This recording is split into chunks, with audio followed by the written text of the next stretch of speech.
Natalie Morris, and we're going to take a first look today at the new iRobot line of products.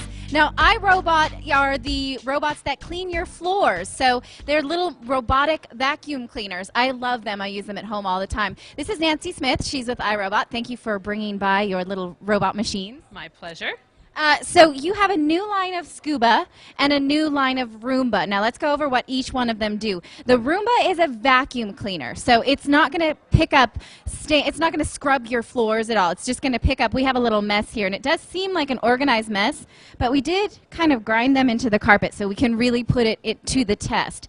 Because this is not for organized messes, right? This is for real life messes. That's right. The whole idea behind our robots, they work in real life situations. So put it down in your home, push a button, and let it go, and it figures it out. The next day you can pick it up and bring it to your neighbor's house if you're real nice. Put it down in their house, and it'll work there great too. So it's going to work real life situations in your home, cleaning up whatever you're putting down. Okay, so we've got some Cheerios here. It's funny that you're encouraging sharing, that you buy one for the whole neighborhood, right? It's the only robot you bring out at a dinner party, you know, so you'll be cleaning up beforehand, make a little mess so you can show people how your robot works. It's a crowd pleaser, let me tell you, and a Christmas gift that just keeps on giving. So, okay, let's put it to the test. We have Cheerios here.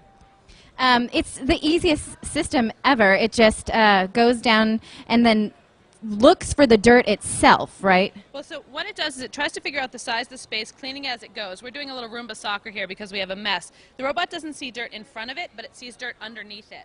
So there you go, that's good. It's going to go ahead and you'll see the path it's cleaning. It's going to clean around your shoe if you leave it there. It has sensors that can find edges and clean around edges. So right now it's finding some dirty area, clean right over those Cheerios, both the crushed up and the whole, which is really nice, so it picks up large objects as well as small. And the idea here is that the robot will clean an area, your floor, 3 to 5 times before it's done, and then it will go back and charge itself and be ready to go again the next day. Okay, that's pretty amazing because it did, in fact, let's turn it off for a second. It did, in fact, pick up all the Cheerio and the debris. There's some that we really embedded into the carpet here with my stiletto shoe. So it's going to need to come back and do that again, right? That's right. The whole idea is that it will get that area again and again. And so just like when you vacuum, you don't go over an area once, you need to cover it multiple times. And our robot will get it 3 to 5 times before it shuts itself off. Okay. One of the big things in my house especially is hair. Because I shed a lot of hair, especially just having had a baby. You know that. You shed a lot of hair. So the hair gets wrapped around the bottom. Let's talk a little bit about that. Sure. Can I pick it up? Yeah, let's do.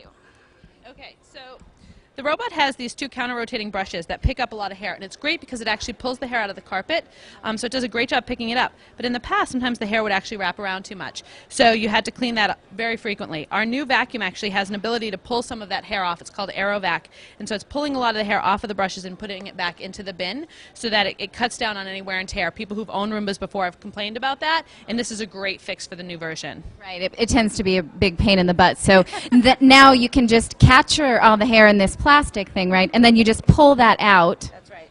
There's a little bit here, pulls out. And dump that in the trash. That's right. We also now have hepatite filtration on it, which was a new feature for the Roomba for the 700 series. Okay. And then tell me a little bit about the timer as well. Sure. This robot has the ability to be scheduled, so you can schedule it up to 7 times. So you can have it go every day at noontime while you're at work, or you can have it at different times of the day if that works better for you. And so it's very convenient. You don't even have to think about maintaining your floors. Okay, and then the same sensor technology where you can cordon off areas of your house. That is correct. There is, however, a new sensor in some of our 700 series. The higher ends have a new dirt detect sensor, which is very cool.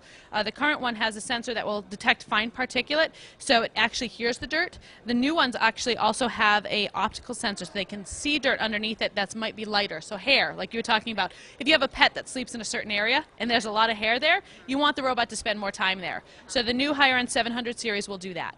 Okay, and then you use these tiny little sensors to say don't go past this room, right? Correct. So they're called virtual walls, and you can set them up, and the robot will actually ping them and turn them on and won't go past them. But it also has its own sensors built in, like natural sensors, like cliffs, so it won't fall downstairs, so you don't have to worry about blocking those off or anything. That's so great.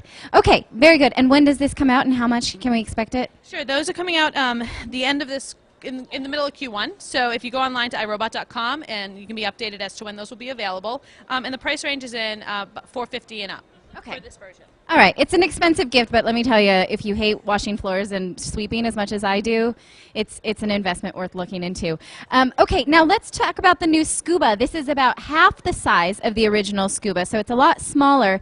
And again, I use this in my house, and one of the big complaints is that it doesn't get into the corners of the house. So now it's smaller, made for corners. It is made for tight spaces, absolutely. One of the biggest comments we got back from people is they wanted it to clean their bathrooms. Nobody likes cleaning bathrooms. I don't like cleaning bathrooms. Right, who likes that? Right. So the Scuba in its original form was 13 inches in diameter, too big to fit around toilets and around pedestal sinks and things. And so this nice, small, compact shape allows it to get into those tight areas and do a great job cleaning. Okay, so let's go ahead and we put some coffee down, and I'm not sure if our cameras can pick up, but this is blue Gatorade here. It could also be Windex. But you say that this is not for really recent spills, so I wouldn't spill my coffee and then send the Scuba over. I would wipe it up with a paper towel and then send the Scuba for the stains, That's right? correct. And if you see that coffee stain was dried on and it just did a great job lifting it. And again, the idea here is that it does the multiple pass. We've always found that the longer the robot runs, and it can actually leave a little bit of water behind that actually loosens up stains because there's water in cleaning solution. The great thing about these is that they're always putting down clean solution and water and picking up the dirty water, so you're never washing with dirty water. Okay. Now, you suggest certain types of cleaning solution, but you can also use vinegar, right? On our traditional Scubas, you can use white vinegar, which is great for hardwood floors. Absolutely. Okay. All right, and tell us a little bit more about the bits and pieces underneath. Now that we've seen it clean up this coffee, we'll turn it upside down. Yep. So this robot is very easy to fill, which was another piece of feedback that we had. So there's just fill here and empty here. So there's a water containment system in here that gets larger. The clean water gets filled up, and as it's picking up dirty water, it's filling the empty space with the dirty water. So again, they never meet. On the bottom here, what we have is a plate that it uses to scrub the floor and then suck up the dirty water. This plate is removable and washable, which is very important in our testing, because if I use this in my bathroom, I don't want it to go in my kitchen. Yeah, so for obvious gross reasons. So yes, exactly. So the idea here that you can take these off, wash them, and reuse them, or you can switch them out as need be. So that's very nice. It's very compact, as you saw, and the wheels, this has a much lower threshold because it's not made to go on carpets. So you want to keep it on the hard surfaces. Anything sealed, it's great for. All right, and you also mentioned that the battery life is longer for these as well. Correct. On the Roomba, the battery life has been increased by 50%. And so the idea is that you can, one of the other uses we thought people were going to use it once a week when we first came out with them, but they're using them 2 to 3 times a week, sometimes 7 days a week. Yeah. So the battery life, with any rechargeable battery, we try to improve it all the time. So this actually will last longer. Okay, and we can see this again in Q1, and for how much? That's correct. For $299, this robot will be available on our website. Very good. Well, thank you very much. These are very fun little gadgets. I'm glad to have got to put them to the test.